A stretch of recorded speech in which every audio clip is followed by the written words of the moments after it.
On va lire ensemble 1 Samuel chapitre 17,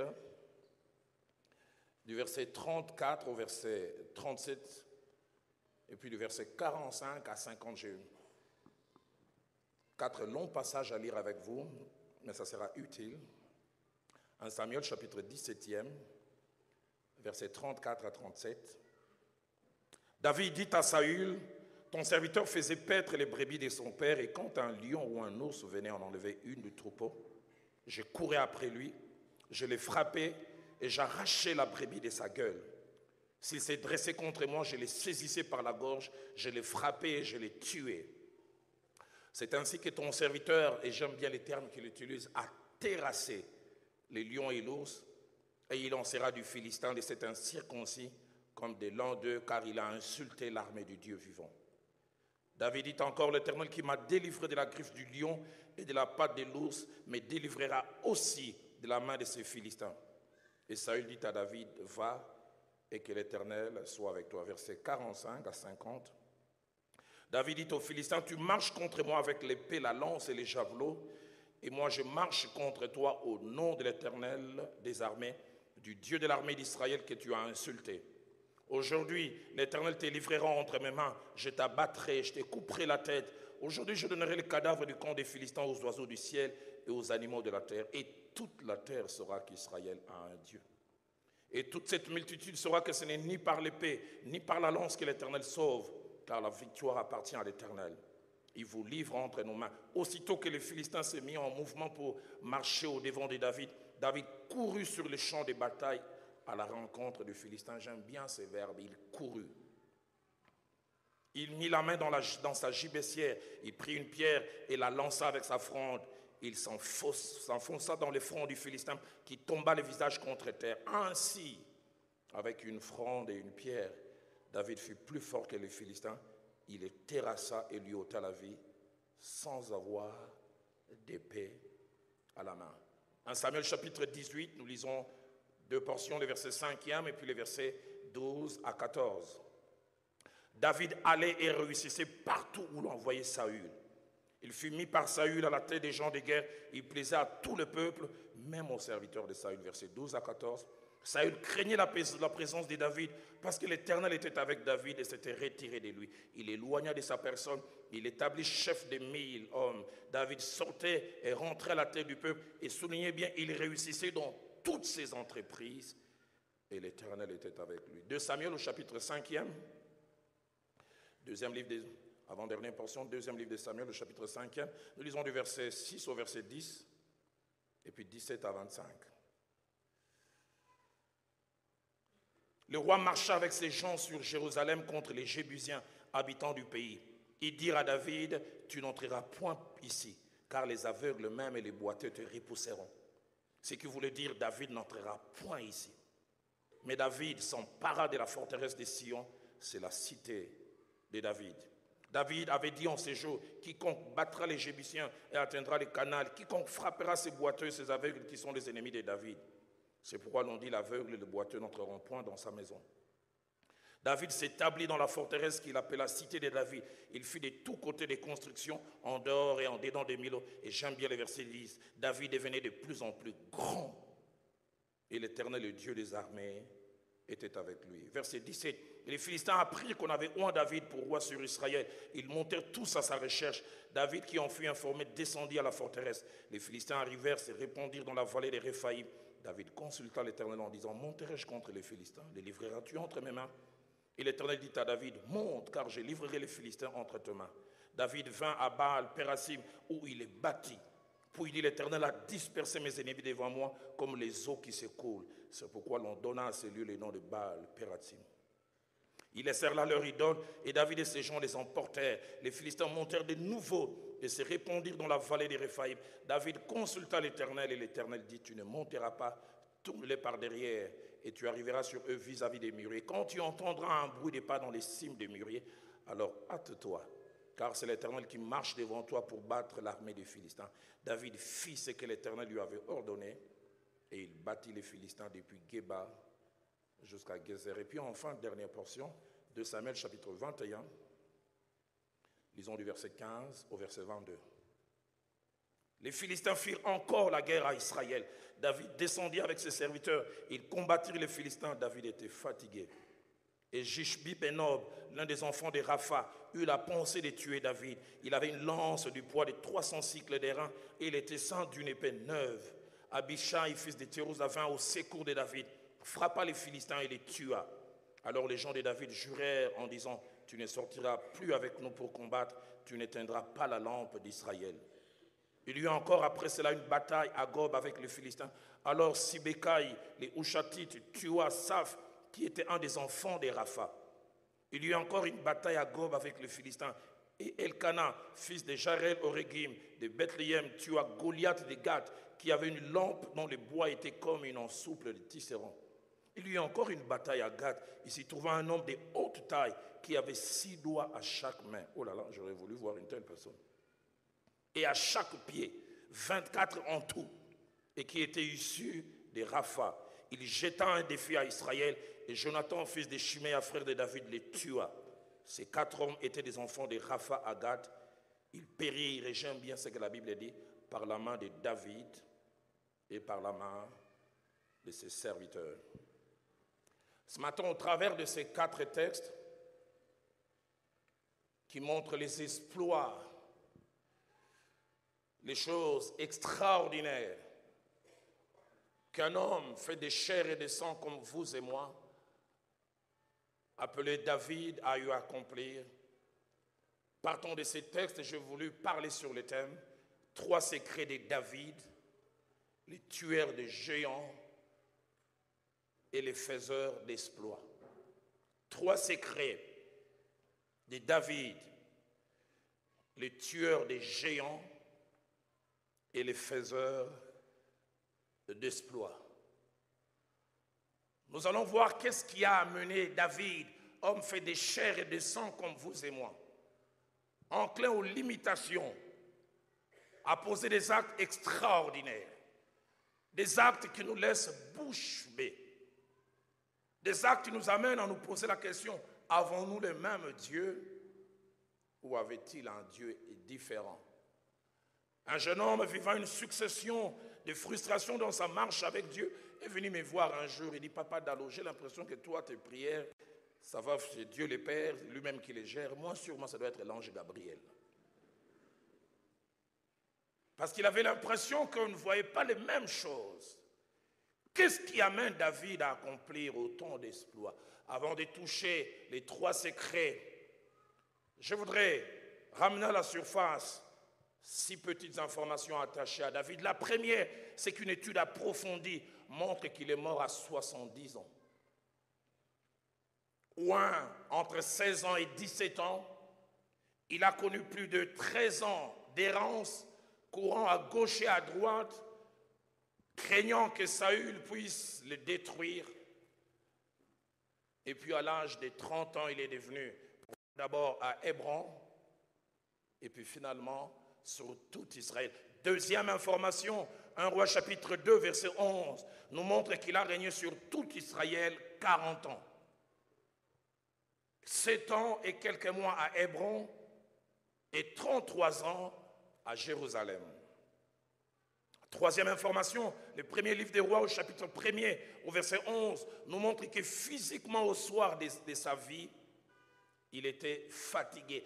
Je me suis posé la question, à 70 ans, on peut être fatigué ainsi. Et les étudiants de la parole de Dieu disent à cause du style de vie qu'il avait mené, tout le stress, tout ce qu'il avait connu. Écoutez ce que la Bible dit, les rois David étaient vieux, avancés en âge. On les couvrait des vêtements et ils ne pouvaient plus se réchauffer. On a dû même amener une jeune fille, une Sunamite, pour, semble-t-il, les réchauffer. Quatrième information attachée à David, c'est que dans sa vie et tout au long de son parcours, tout n'a pas été parfait. Faiseur d'exploits, tueur de géants. Mais il lui est arrivé de commettre des erreurs, d'avoir des manquements.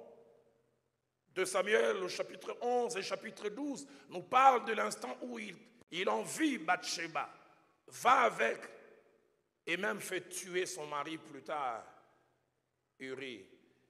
Et cela déplaît à Dieu avec toutes les conséquences qui s'en sont suivies. 2 Samuel chapitre 24, du 1er au 25e verset, quasiment même à la fin de sa vie, il a encore commis une erreur. Il a fait faire un dénombrement dont Dieu n'avait pas besoin. Et à cause de cela, plus de 70 000 hommes sont morts. La perfection n'était pas son lot, mais il aspirait, il courait vers la perfection. 5e information, il a fini sa vie d'une manière que je voudrais finir. Une manière glorieuse. Dans 1 Chronique chapitre 29 au verset 28, écoutez ce que la Bible dit. Il mourut dans une vieillesse heureuse, rassasié des jours, des richesses et des gloires. Qu'est-ce que je voudrais mourir comme ça? Une vieillesse heureuse, rassasié des jours et des richesses. 6e et dernière information qui nous sert de pont pour aller vers la suite, c'est que durant sa vie, il a régulièrement, pour ne pas dire presque toujours, fait des choses hors du commun.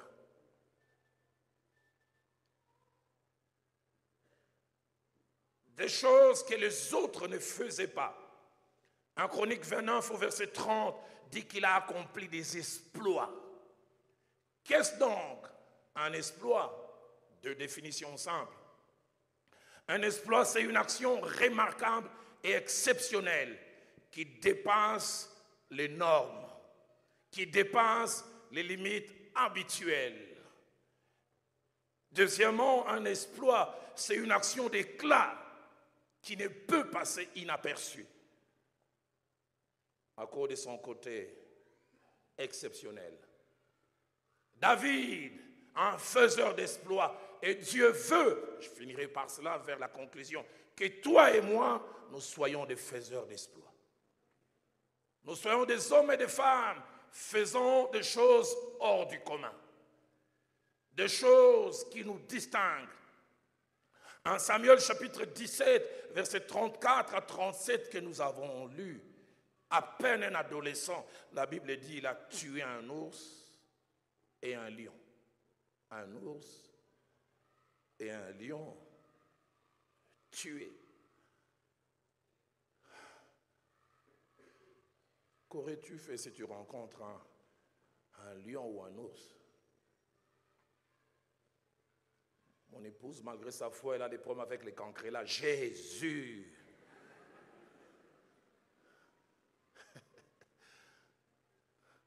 On faisait l'évangélisation, j'ai déjà relaté cette histoire ici.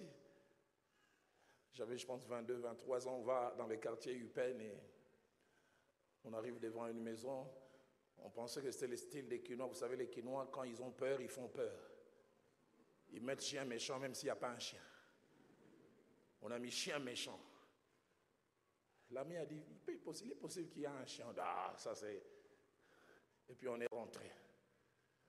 Quand on est rentré, les chiens qu'on a vus, on dirait qu'il fait de l'haltérophilie. Là.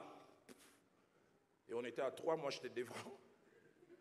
Un ami et puis le 3e. Alors que j'ai reculé, le 3e a dit, pourquoi tu recules?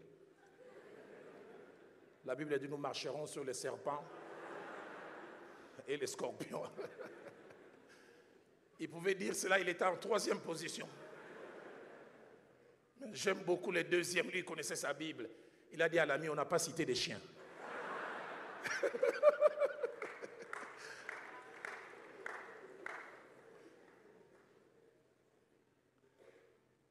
La Bible dit, il terrasse un ours. Il terrasse un lion. Lui-même, il dit, quand un lion venait, il voulait attraper une brebis, je courais derrière. Waouh! Qui peut oser faire ça? L'ours a la capacité à détruire inimaginable. Mais ces bouts d'hommes, ces bouts de choux, ces petits garçons, à peine sortis de l'enfance, n'a pas peur.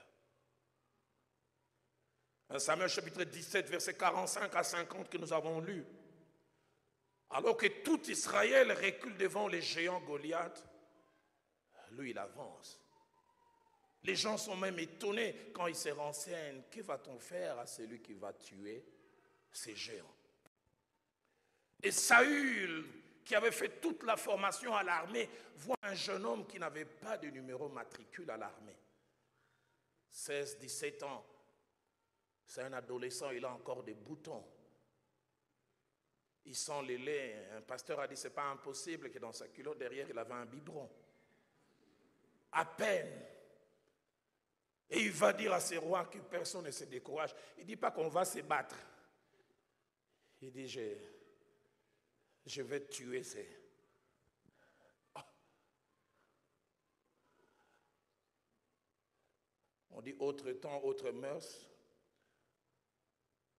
Quand on était petit, normalement, les grands battaient les petits, comme aujourd'hui. Mais on disait toujours, faites attention. Quand un petit est trop confiant, c'est qu'on lui a coupé des choses qu'on appelait les camos. Je n'ai jamais oublié à l'école primaire, à l'Athénée de la Gombe, en 6e, il y avait un grand qui battait tout le monde, jusqu'à ce qu'un garçon d'Injili arrive. Il semble que son père était féticheur. Il était en 3e primaire et un beau jour, ils se sont cognés avec les plus forts. Il avait à peine, je pense, 11, 12 ans. Et il disait à cet aîné, et les gens étaient étonnés. Celui derrière l'école, tout le monde fouille.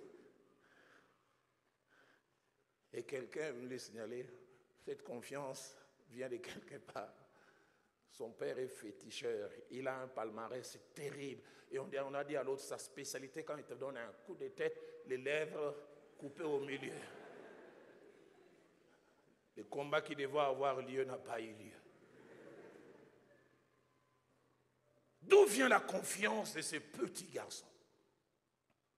Et comme je disais, alors que durant 40 jours, la Bible dit, chaque fois que Goliath avançait, Israël faisait quoi? Il reculait. Mais quand ils ont fini d'échanger avec Goliath, ma Bible à moi dit, il courut. Il a dit, la récréation a trop duré. On a trop laissé régner cet homme. Oh, le plus sensible, quand ils l'ont vu s'avancer, il dit, hey, moi, n'abattoir Koufi, n'abattoir. Mais après quelques secondes, ils ont vu les géants qui a disparu et la tête du géant entre les mains du petit garçon. Et la Bible dit, sans avoir d'épée à la main. La taille, la carrure, l'expérience faisaient dire qu'il n'y a pas match. Exploit. 1 Samuel chapitre 18, verset 5 et verset 12 que nous avons lu, nous dit qu'il réussissait partout où Saül les plaçait. À la tête d'un contingent, il est victorieux. Que dire de 2 Samuel 5, verset 6 à 10? David accède à la royauté. Il veut conquérir Jérusalem. Les Jébusiens ne veulent pas. Et non seulement qu'ils ne veulent pas, ils prononcent une phrase injurieuse. Ils ont dit même les boiteux et les aveugles l'arrêteront. Nous n'avons pas besoin d'envoyer l'élite. Nous allons envoyer les gens diminués et ces gens diminués vont s'occuper de lui. Et la Bible dit, David passa par un canal, une stratégie militaire hors pair. Et les Jébusiens qui se croyaient invincibles sont vaincus. De Samuel 5, 17 à 25, que nous avons lu à 2 reprises, ils terrassent les Philistins. Dans un premier temps, ils les affrontent en face. Mais dans un deuxième temps, comme il était à l'écoute de Dieu, même bataille, même adversaire, mais technique différente. Dieu lui dit, cette fois-ci, tu ne vas pas les attaquer de gauche, tu vas les contourner par derrière. Et entends derrière les cimes du mûrier, quand tu entendras la voix de Dieu, quand tu entendras plutôt le bruit, sache que c'est Dieu qui marche devant toi. Combien nous serons victorieux le plus souvent si nous sommes à l'écoute de Dieu.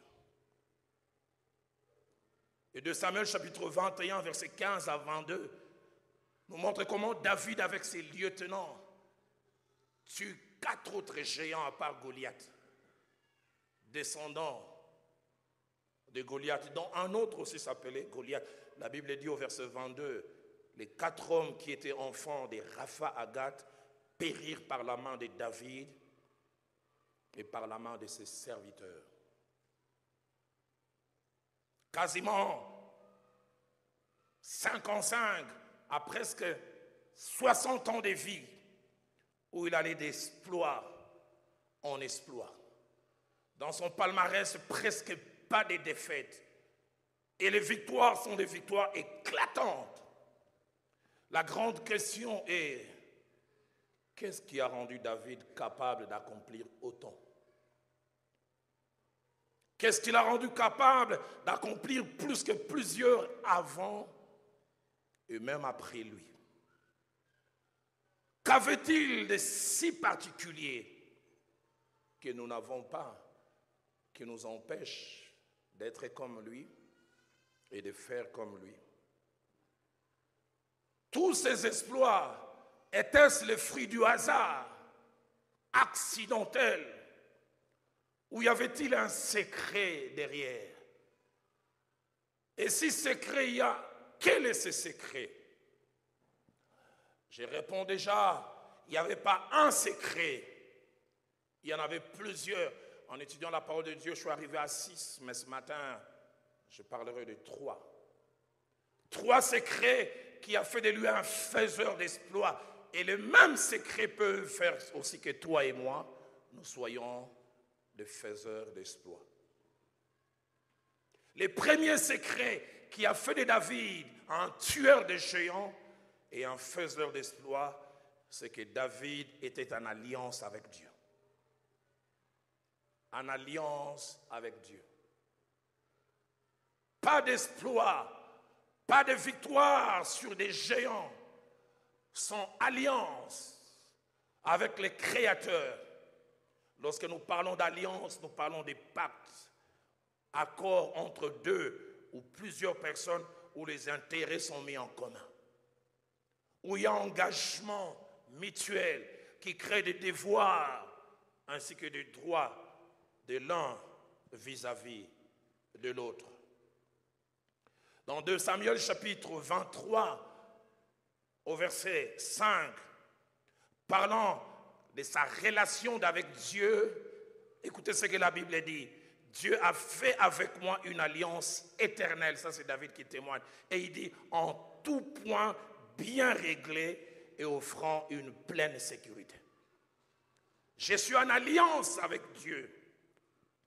La version Darby parle d'une alliance assurée et bien ordonnée. La version Les Semeurs parle d'une alliance bien établie et que Dieu respectera toujours.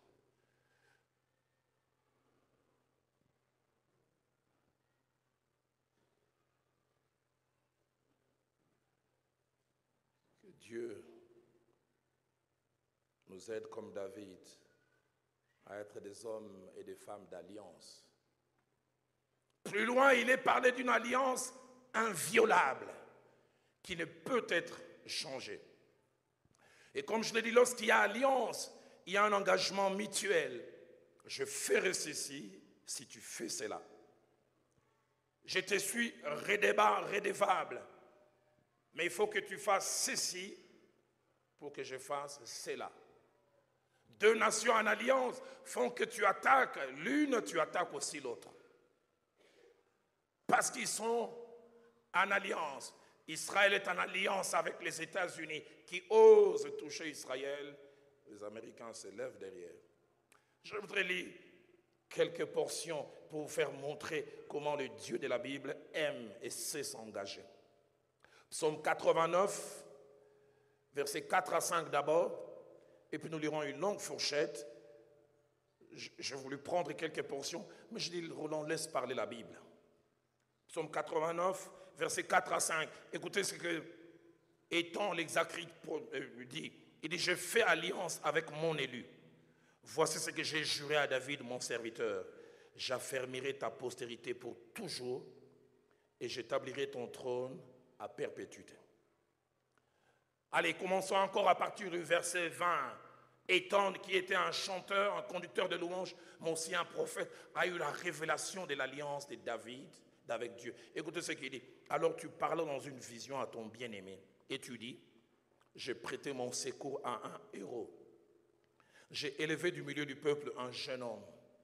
Verset 21, j'ai trouvé David mon serviteur, je l'ai oint de mon huile sainte et j'aime la suite. Ma main les soutiendra et mon bras les fortifiera. L'ennemi ne les surprendra pas et les méchants ne l'opprimera pas. J'écraserai devant lui ses adversaires et je frapperai ceux qui les haïssent. Ma fidélité et ma bonté seront avec lui et sa force s'élèvera par mon nom. Je mettrai sa main sur la mer, c'est-à-dire je vais l'étendre, et sa droite sur le fleuve. Verset 27, lui, il m'invoquera en disant tu es mon père, et le terme père en hébreu veut dire source, d'où l'on vient. Mon Dieu est le rocher de mon salut. Et j'aime le verset 28, et moi, je ferai de lui le premier-né, le plus élevé des rois de la terre. S'il me reconnaît comme source, moi je vais l'étendre. Verset 29, je lui conserverai toujours ma bonté et mon alliance lui sera fidèle. Je rendrai sa postérité éternelle et son trône comme les jours des cieux. Et écoutez la suite, montrant jusqu'où Dieu peut aller dans son alliance. Dieu dit, si ses fils abandonnent ma loi et ne marchent pas selon ses ordonnances, s'ils violent mes préceptes et n'observent pas mes commandements, je punirai de la verge leur transgression et par le coup leur iniquité, mais je ne lui retirerai point ma bonté. Waouh! Et je ne trahirai pas ma fidélité. Verset 35, je ne violerai point mon alliance et je ne changerai pas ce qui est sorti de mes lèvres. Dieu s'engage. Le Dieu de la Bible n'a pas peur de faire alliance avec les hommes et les femmes.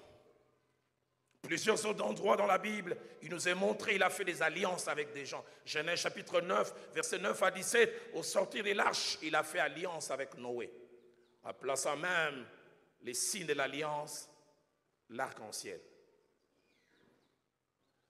Genèse chapitre 15, au verset 18, il fait l'alliance avec Abraham. Genèse 17, verset 10 à 11, il renforce l'alliance qu'il fait avec Abraham en mettant un signe, la circoncision. Pour nous, la circoncision, c'est juste quelque chose d'hygiénique. Mais pour les Israélites, c'était le signe de l'alliance. Pour dire un homme et une alliance avec Dieu. Exode 34, verset 27, quand il a donné les 10 commandements sur le mont Sinaï, il a fait aussi alliance. Dans l'alliance de David avec Dieu, le Dieu de la Bible décida plusieurs choses. La première, être avec David partout et en tout temps. Présent à côté de David, mais invisible. Les gens voyaient le jeune homme, c'est Dieu qui l'accompagnait. Quand on les voyait avoir des victoires, on pensait que c'était ces bouts de choux, ces petits garçons. Mais derrière lui, il y avait le Dieu fort. Que mon Dieu t'aide à faire une alliance véritable. 1 Samuel 16, au verset 18, dit l'Éternel était avec lui. Partout où il marchait, la divinité l'accompagnait. L'Éternel était avec lui. 1 Samuel 18, verset 12, ainsi que le verset 14 déclare, l'Éternel était avec lui. Et j'aime le verset 14, David réussissait dans toutes ses entreprises parce que l'Éternel était avec lui. Les gens étaient étonnés, pourquoi il échoue jamais? Pourquoi il ne passe jamais à côté? Il a un allié dont le palmarès est jalonné de victoires. 1 Samuel chapitre 18 au verset 28 ajoute quelque chose que j'aime beaucoup. Saül, il observe, il ne comprend pas. Et la Bible dit, Saül vit et comprit que l'Éternel était avec David. Je prie que tu arrives à une saison où tu fermes la bouche, mais les gens voient que Dieu est avec toi.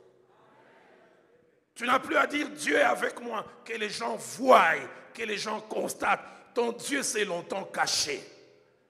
Il est temps que les gens voient, que les gens constatent, que les gens réalisent que tu marches avec Dieu. 2 Samuel chapitre 5, au verset 10e dit, David devenait de plus en plus grand et l'Éternel des armées était avec lui. Il accède à la royauté, en un rien de temps il accomplit ce que d'autres n'ont pas su accomplir. Les gens se demandent comment il devient si grand. Il a une alliance avec Dieu. Deuxième chose, attachée à cette alliance, Dieu fait avec, pour et au travers de David des choses hors du commun. Dans Psaume 89, au verset 22 que nous avons lu, il a dit à David, ma main les soutiendra et mon bras les fortifiera. Au verset 28, il a dit, je ferai de lui le plus élevé des rois de la terre. La Bible ne dit pas qu'il deviendra, c'est Dieu le faiseur. Sois en alliance avec Dieu. Tu verras, ce que les autres ont en 10 ans, tu l'as en 2 mois. Ce pourquoi les gens se battent, toi tu ne te bats pas. J'aimerais dire à quelqu'un, les secrets c'est dans l'alliance. Si tu es en alliance avec Dieu, tu feras des choses extraordinaires. J'étais à la génération Joël et j'ai entendu quelqu'un dire, Pasteur Wana Philadelphie, na Lubumbashi, à Zanakis. L'église a 40 ans, à 50, et son ami nous dit, non, il y a un partenaire américain. Pasteur Timothée, tu ne m'as jamais parlé des Américains. Le secret, c'est l'alliance. Aide-moi à dire à ton voisin, est-ce que tu es en alliance? L'alliance fait de nous des faiseurs d'exploits. Des fois, j'ai difficile à parler de moi-même, mais de temps en temps, Dieu me pousse à sortir de ma zone de confort et à parler. Philadelphie commence, nous avons notre premier culte, 1250 personnes. Et je rencontre le pasteur Guy Netcham, il dit Roland Daloyo, c'est l'acte des apôtres. Hein? Acte 2, Église Bandine à 3000, acte des apôtres. 2 ans après, nous achetons notre première parcelle, $340,000. Les gens se demandent d'où ça vient. 8 ans après, avant que je ne quitte, nous achetons notre deuxième parcelle, 1,5 million. Avec Dieu, nous ferons des espoirs. Aide-moi à dire à ton voisin, c'est possible. Parle, change encore, dis-lui en lingala calme, mais problème na yonde aux alliances, yo. Dis-lui ngayangani na zanango, mais yo. Dis-lui encore, yango zomo na pasi. Quand on est en alliance, on expérimente ce que les psaumes 60, verset 14 dit. Avec Dieu, nous ferons des exploits. Avec Dieu, nous faisons des choses hors du commun. Avec Dieu, nous sortons des limites. Avec Dieu. En étudiant la parole de Dieu, on se rend compte qu'il y a 2 sortes d'alliances.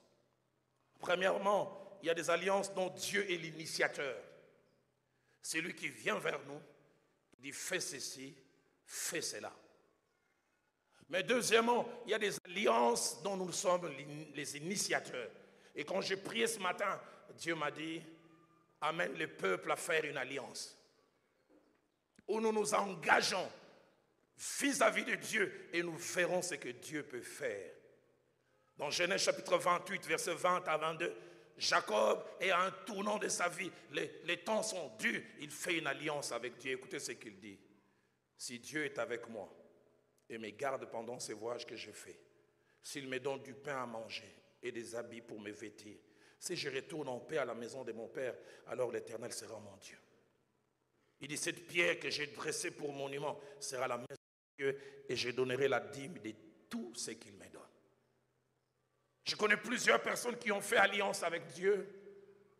J'en ai fait et j'en parlerai tout à l'heure. Ça change toute une vie.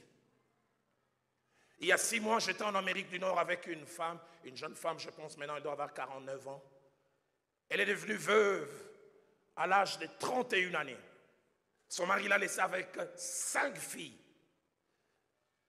fonctionnaires de l'État. Et la dernière fille avait 2 ans. Tout le monde disait, elle va passer à côté. Elle va échouer, en plus les filles. Et ce jour-là, j'assiste au mariage de sa fille, mariée à un Congolais qui travaille à la NASA. Je l'ai vu venir, ce Congolais remettre sa dîme. Chèque de $10,000, calcul mental. J'ai dit, si $10,000, il est un dixième.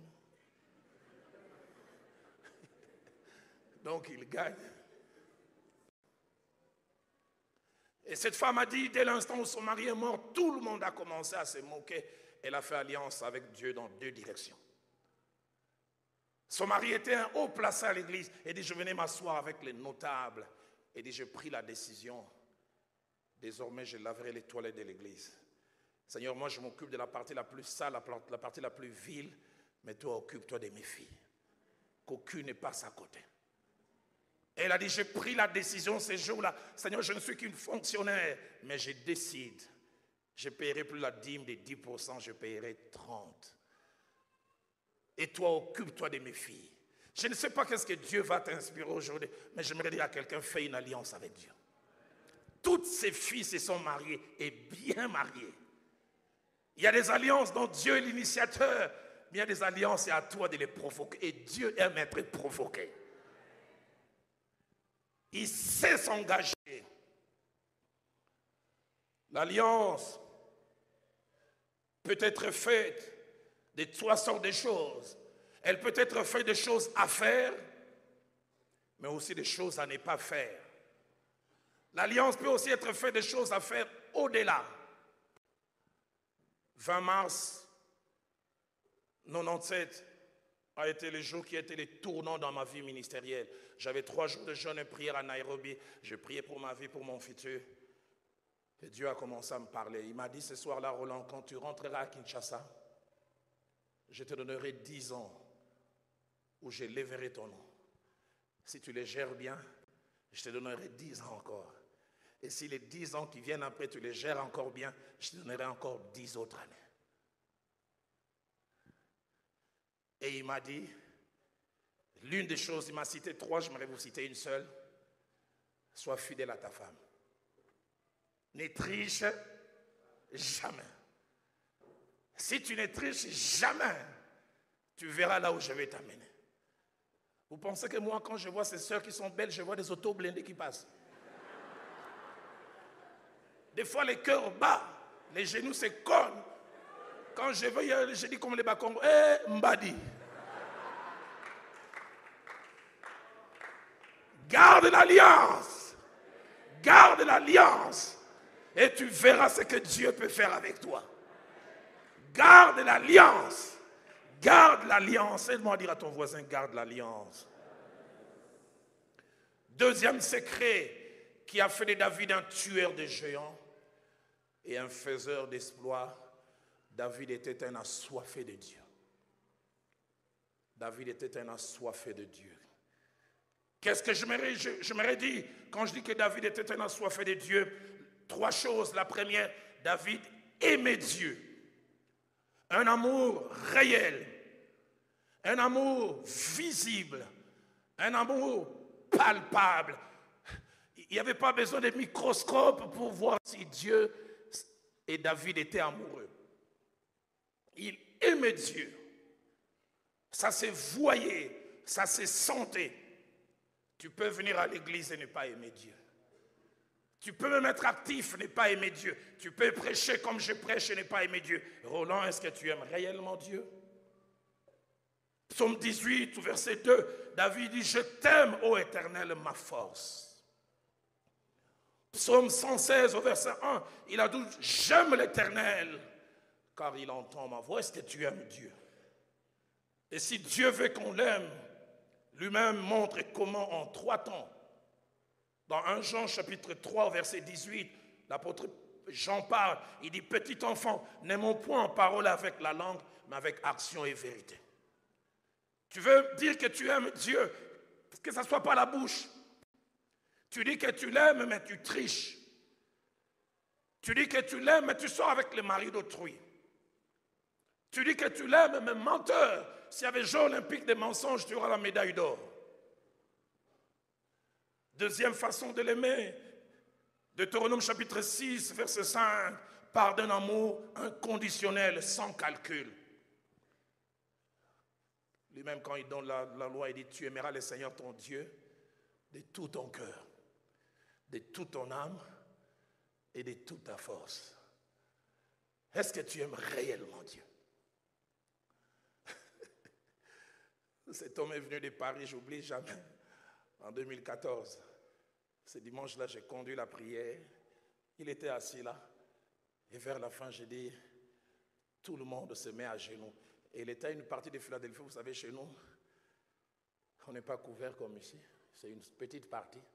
Quand Philadelphie a commencé, on disait que c'était l'église d'Élie. Des gens qui priaient, qui ne pleuvent pas. Moi-même, toutes les années où j'étais pasteur, dès que je sors, je dis pluie au nom de Jésus. Il y a vers 13h. Et la veille, il avait plu. Et la nuit, un peu. Et j'ai demandé aux gens de se mettre à genoux. Tout le monde s'est mis à genoux, sauf ces messieurs. À la fin, il est venu me voir. Il dit, pasteur, où est Versace? Il faut qu'on ait un poto-poto. Bon à lavage. Mais en même temps, j'avais vu d'autres personnes non seulement agenouillées, mais totalement couchées par terre. Tu aimeras le Seigneur ton Dieu de tout ton cœur, de toute ton âme. Toi qui es ici à l'église, tu es fiero. Tu danses, moi-même quand tu danses, tu concentres toute la danse du corps à un doigt et les doigts dansent à la place de tout le corps.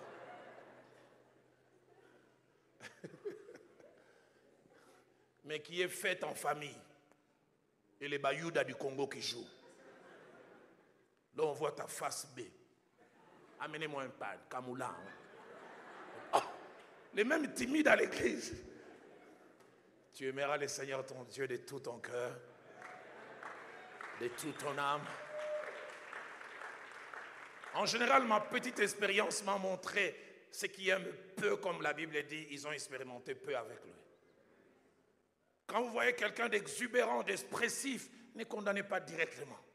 Il y a une histoire derrière que vous ne connaissez pas. Il y a une histoire. Je parlais de cela ici. J'arrive à la zone où je devais prêcher à une église. J'étais choqué. Moi, je viens du centre évangélique francophone de la Borne. C'est l'adoration, tout est calme. Pas beaucoup de louanges. Jésus revient. Alléluia. Et j'entre dans cette église. Cet homme, il devait avoir la quarantaine, 40, 45 ans. La louange commence. Non seulement il dansait, mais quelle danse. Les jeunes gens étaient un peu réservés. Oh. Et des fois, il s'est retourné vers les voisins.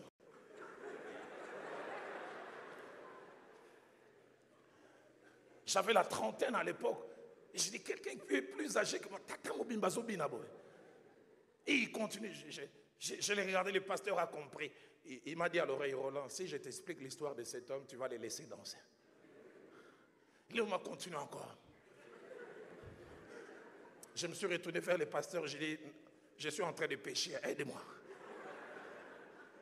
Et il m'explique l'histoire. Il dit, cet homme est dans notre église depuis 8 ans, fidèle.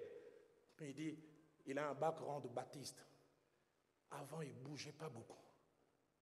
Jusqu'à ce jour de la semaine, on a fini le séminaire. Il dit, juste à l'entrée de l'église, il sortait un gros camion de militaires qu'on appelle à Kinshasa faute à Motuka. C'est la faute du véhicule. La cogné. Il dit, Roland, il est mort sur les champs. Amené à l'hôpital, mort constaté. À la mort, le pasteur dit, j'ai été à son deuil. Je l'ai vu dans les coffrets appelés cercueil, en costume, gants blancs. À l'époque, on amenait les corps à la maison. C'est juste quand on faisait la dernière prière que les gens jettent les derniers coups d'œil, on va fermer les cercueils. On entend du cercueil. Ichi. Tout le monde a fui. Et le pasteur a dit, il est mort baptiste, il est ressuscité pentecôtiste. Depuis qu'il est ressuscité,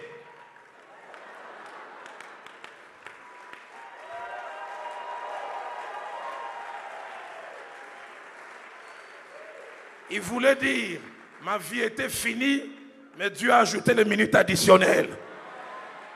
Aide-moi à dire à ton voisin, Toya Kimboka Mboka. Change, dis-lui, nous sommes venus village. Tu ne connais pas mon histoire. Quand tu me vois bouger, laisse-moi.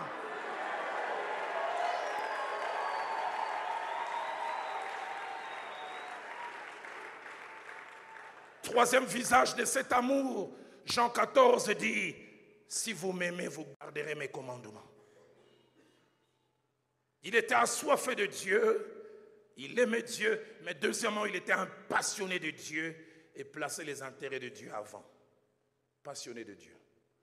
De Samuel 6, 14, quand il va rechercher l'arche, la Bible dit, il s'est mis à danser de toutes ses forces. De telle sorte que sa femme Michal est scandalisée. De Samuel 7, versets 1 à 3, à peine il accède à la royauté, il veut bâtir un temple pour Dieu. Les intérêts de Dieu, c'est tout ce qui l'intéresse.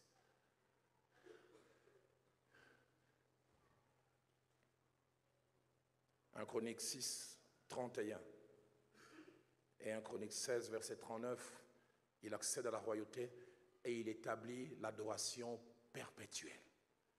Il place des gens au temple de telle sorte que l'adoration et la louange ne s'arrêteront pas. Est-ce que tu es un passionné de Dieu? Est-ce que tu as un cœur qui bat pour Dieu? Troisième chose attachée à cette grande passion qu'il avait pour Dieu, il aimait la présence de Dieu. Il aimait la présence de Dieu dans la prière. Psaume 42, verset 1 à 2. Il dit, comme une biche soupire après des courants d'eau, ainsi mon âme soupire après toi. Au bon de la fobatine du caillou. Mon âme soupire. Il semble que quand une biche a soif, ça se voit, ça se sent. Elle est allaitante. Elle veut l'eau. David aimait la présence de Dieu. Est-ce que tu sais te lever la nuit pour chercher Dieu? Est-ce que tu sais te lever le matin, non pas pour lui demander, simplement l'adorer?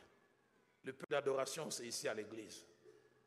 Seul, tu n'as pas une vie de prière. Dans Psaume 63, au verset 2, il dit, « Ô Dieu, tu es mon Dieu, je te cherche. Mon âme a soif de toi. Mon corps soupire après toi. »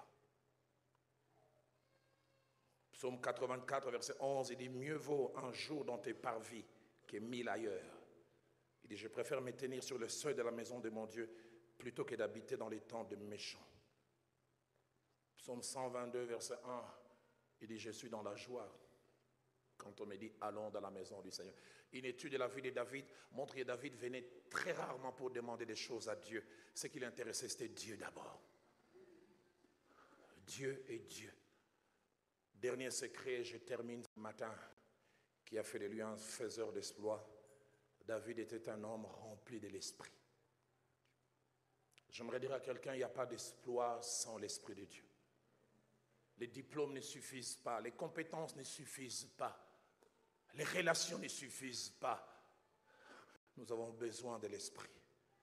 Zacharie chapitre 4, verset 6, le prophète dit, ce n'est ni par la force, ni par la puissance, mais c'est par mon esprit. J'aimerais dire, l'esprit peut te donner ce que l'université ne peut pas te donner. L'esprit te rend capable, là où les autres atteignent un seuil d'incompétence, il te donne des choses. À cause de l'esprit, Joseph a trouvé une formule économique que l'université ne peut pas apprendre. Et les pharaons s'est retourné. Trouverions-nous un homme comme lui? J'ai suivi ces documentaires de cet homme. Certains peut-être le connaissent. C'est le plus grand chirurgien au monde. Il est noir. Sa spécialité, c'est séparer les bébés siamois. Un jeune homme s'est converti à l'âge de 8 ans. Il fait des opérations inimaginables. Où des fois 2 organes sont liés, on se demande qu'est-ce qu'il va faire. Et chaque fois qu'il fait l'opération, dans la salle d'opération, il met toujours un CD et on joue Alléluia. Et il dit des fois, il vient, il sait ce qu'il doit faire. Il dit, il entend comme un souffleur. J'aimerais dire, l'esprit peut te rendre capable de faire ce que l'humain ne peut pas faire. Dans ces cabinets d'avocats, l'esprit peut t'aider. En tant que médecin, Dieu peut t'aider à voir ces diagnostics que les autres ne verront pas. J'aimerais dire à quelqu'un, l'esprit a une compétence illimitée. Illimitée. J'ai 2 jeunes gens que je connais en Amérique du Nord. J'arrive ces jours-là à l'église, ils déposent leur dîme à l'église de 2 millions de dollars. Quand j'ai vu ces jeunes gens, j'ai dit, responsable numéro 1 et numéro 2 de l'intercession de leur église, les pasteurs me disent, ils passent leur temps à 3 endroits. À l'église pour les cultes, à l'université, à la bibliothèque, et puis à la chaîne des prières. Responsable numéro 1 et 2, 20 ans et 22 ans. Étudiants en avant-dernière année d'informatique, et puis ils ont découvert un logiciel à 2. L'un a découvert et puis ils ont parlé avec l'autre. Il dit quand il priait, Dieu lui a dit, tu peux faire ça. J'aimerais dire, Dieu peut inspirer. Et ils sont allés à la bibliothèque, ils ont étudié, ils ont enrichi. Ils ont vendu ça à Microsoft, 20 millions de dollars. Et ce jour-là, ils viennent déposer leur dîme. L'esprit peut faire de toi un faiseur d'exploits. L'esprit peut t'amener loin. 1 Samuel 16, verset 13. Il était un jeune homme normal jusqu'à ce que Samuel l'appelle. Et la Bible dit, il fut oint. Et j'aime ce que la Bible dit. Et l'esprit fut sur lui dès cet instant et dans la suite. C'est l'esprit en lui qui a transformé un jeune homme quelconque en un faiseur d'exploits. Tu veux faire des exploits? L'esprit de Dieu. Le temps me manquerait de parler de Samson. Plus de 4 fois, il a dit l'esprit les saisit et sans avoir rien à la main. Il déchira un lion comme on déchire un chevreau. Ce qui a changé la vie de Jésus, je disais à un endroit où je prêchais, c'est que Christ n'est pas le prénom de Jésus ou le post-nom. C'est pas comme Roland Dallot, Jésus-Christ. Il est devenu Christ après un événement. Je lis ça et nous terminons. Musiciens, prenez place. Luc chapitre 4, versets 14 à 15. Écoutez ce que la Bible dit. Jésus, revêtu de la puissance de l'Esprit, retournant en Galilée, et sa renommée s'est répandue dans tous les pays d'alentour. Il enseignait dans les synagogues et il était glorifié par tous. Il était un jeune homme quelconque, un apprenti menuisier, jusqu'au jour où il est descendu dans les eaux. Quand il est ressorti, l'Esprit est descendu sur lui. Il était Jésus tout court. Il est devenu Jésus Christ. Christ qui veut dire oint. Ayant la capacité qui vient de Dieu. Vous voulez être un faiseur d'exploits? L'Esprit.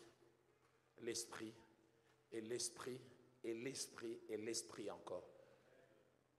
Exploit accompli par David. 1, parce qu'il était en alliance avec Dieu. Et 2, parce qu'il était un passionné de Dieu. Et 3, parce qu'il était rempli de l'Esprit. J'aimerais nous inviter à baisser nos têtes dans la prière. Avant de lancer ces doubles appels, j'aimerais inviter 3 personnes. Je n'ai pas pu beaucoup dormir aujourd'hui. Dieu m'a dérangé avec ces 3 personnes. Et le plus étonnant, c'est que l'une de ces personnes, je priais, je disais, Dieu, l'un des signes, si vraiment tu veux que je prie pour lui, permets que quand j'arrive, je les rencontre. Je sais qu'il se retrouve. Il m'a vu l'embrasser peut-être 3 fois. Il ne savait pas ce qui s'est passé dans mon cœur. J'aimerais demander à mon frère Maïs, viens. Je rigole souvent en parlant avec Maïs. Je dis, tous les autres sont à l'église. Ma frère Nangaï, ou pire petit Nangaï. Je l'ai connu tout jeune. Il a servi Dieu avec moi à notre cellule. Hier soir, avant de dormir, j'ai prié pour ces cultes. Et j'ai vu, c'était comme un match final de la Coupe du Monde. Et moi, il s'est tiré un pénalty et il a raté. Il s'est mis à pleurer. Et son équipe s'est mis à pleurer. Et j'ai vu un deuxième match. Il a marqué un but contre son camp. Et puis j'ai vu une dernière image. J'ai vu un autre match, là, il n'y avait pas de pénalty. Il a marqué 4 buts. Son équipe a eu le trophée. Je voyais la Coupe du Monde. On lui a donné le trophée de meilleur joueur. Moi, Dieu m'a dit, tu as raté beaucoup de choses.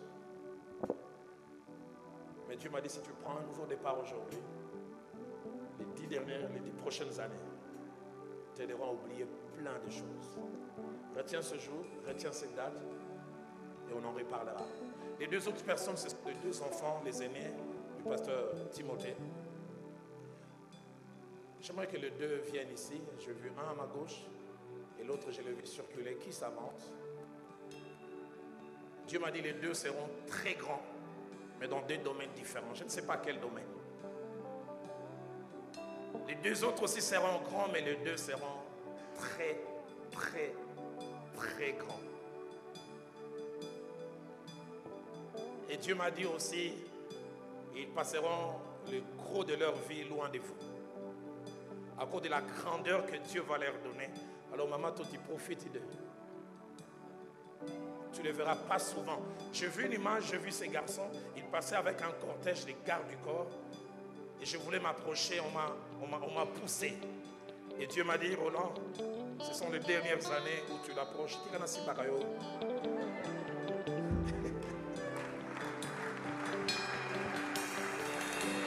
Venez, mettez-vous côte à côte. J'aimerais que vous avanciez parce que je vais lancer un double appel.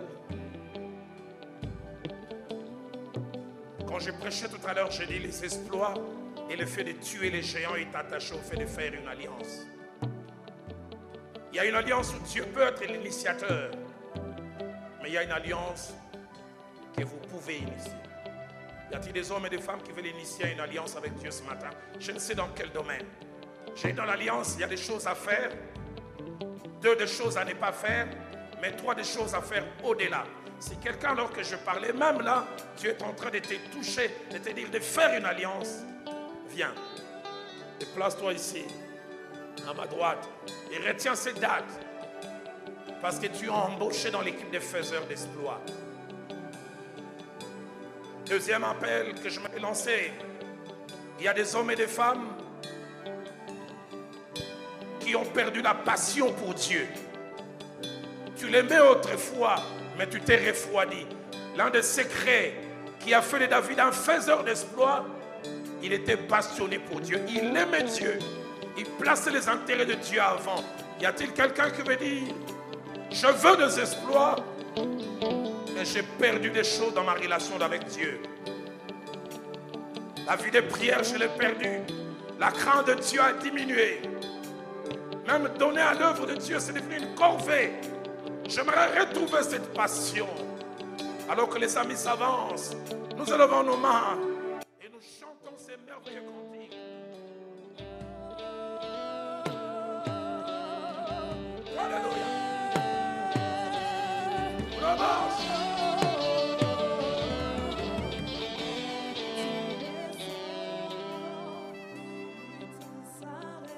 Tout s'arrête. Entre ciel et terre. Un transfert s'est fait aujourd'hui. Quand il descend, fais-tu le chanter avec moi comme une prière. Oh, quand il descend. Quand il descend, oui tout s'arrête. Il y a transfert entre ciel et terre. Quand il descend.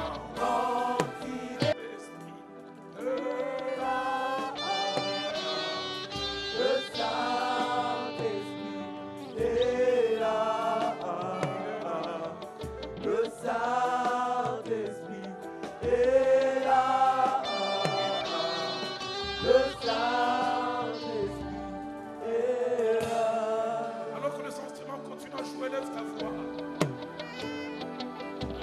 Toi qui veux faire alliance, fais alliance avec lui. Engage-toi. Dis-lui ce que tu décides de faire. Ce que tu décides de ne plus faire. Ce que tu décides de faire au-delà. Le ciel entend. Les anges sont témoins. Et ça sera marqué